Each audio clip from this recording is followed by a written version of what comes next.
We spend so much of our lives trying to run away from misfortune. But what if the absolute worst things that happen to us are actually happiness in disguise? Sounds kind of crazy, right? Well, the stories we're about to dive into just might change your mind. So this one idea from the author, Su Feng, that's going to be our roadmap here, he's making a bold claim that our worst moments aren't dead ends, but actually powerful turning points. And believe me, his own life story is just wild proof of this. Okay, so let's dive in.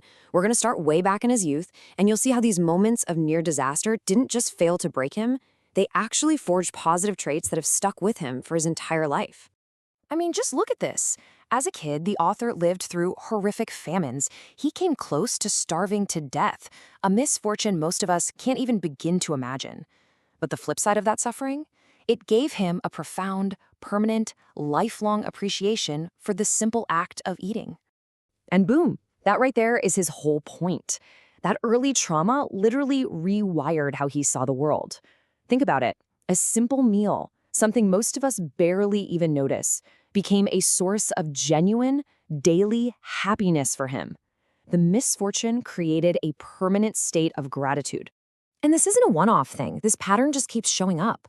Here's another story from 1980. He's learning auto repair, and another apprentice is just hogging the driver's seat, won't let him practice. At the time, it must have just felt super unfair, right? A minor setback.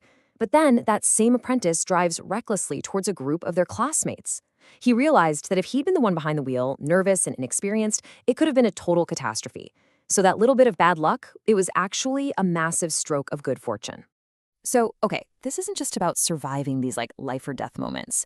It also applies to something we can all relate to, our careers. This next chapter of his life shows how a string of what looked like professional failures ended up leading him to a life of way more freedom and authenticity. Okay, check out this timeline. 3 separate times he was on the fast track for a big promotion. Department head, school principal, factory director. And each time, in his own words, he messed it up. Now, if you look at this through a normal lens, it just screams failure, right? Like he just kept dropping the ball on these huge opportunities. And we're not talking about small potatoes here. The stakes were huge. This quote from his wife really puts it all into perspective. He wasn't just missing out on a better job. He was on a path that could have led to him being a provincial governor. You can only imagine how big that what-if must have felt at the time. But this is where the story flips. Looking back, he sees those failures as the very thing that saved him. He's convinced that the pressures of that system would have corrupted him, and that there was a super high chance he would have ended up disgraced, maybe even in prison. So those misfortunes basically saved him from a future that could have been absolutely disastrous. All right, so the breaking point finally comes in 1994. He's working overseas, and his boss just goes off on him, screaming about a car repair that wasn't even his fault. And that moment, that totally unfair, humiliating moment, that was the push he needed. It was the last straw that made him quit that whole system and go out on his own. And what happened after he made that leap? Well, he ended up with a kind of freedom and success he probably never would have had otherwise. We're talking cars when they were still a luxury, a villa with a pool. The so-called misfortune of having a terrible boss led him directly to a much, much better life. All right, so we've got all these incredible stories, but what's the big idea holding it all together? Let's dig into the actual philosophy behind this paradox. It all comes down to this really powerful ancient Chinese saying, and what it basically means is that fortune and misfortune are 2 sides of the very same coin. Good luck can hide the seeds of a future disaster, and bad luck can hide the seeds of a future blessing. You just can't have one without the other. And this wasn't just some abstract idea for him. It kept happening in his life. He talks about facing intense government pressure in China that ended up destroying a community he'd built. A huge misfortune, right? But he says that pressure is exactly what squeezed him to move to Canada, where he ended up finding this incredibly peaceful life on a huge, beautiful piece of land. It's the same pattern all over again. A terrible event pushes him into an even better situation. Wow. I mean, this next one really shows you just how much he lives this idea. When he lost sight in one of his eyes, a really serious health problem, his response wasn't sadness or anger.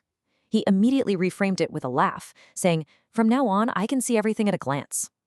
That's not just being optimistic. That is a masterclass in reframing your reality on the spot. Okay, so how do we actually do this? How can we get a piece of that mindset? He boils it down to these 4 steps, and the core idea is pretty simple. Fight that initial urge to freak out, to complain, to get mad. Instead, you just face it, accept it, and just trust that, hey, as long as you're still breathing, there's always a chance for a better day. All right, let's start to wrap this up. We've heard his stories, we've heard the philosophy, but this isn't just about his story, right? This is about your story. So I want you to really think about this. The next time you're in the thick of it, you lose a job, you go through a breakup, you fail at something important, could thinking this way change how you feel in that moment? At the end of the day, it's all about one thing, the reframe.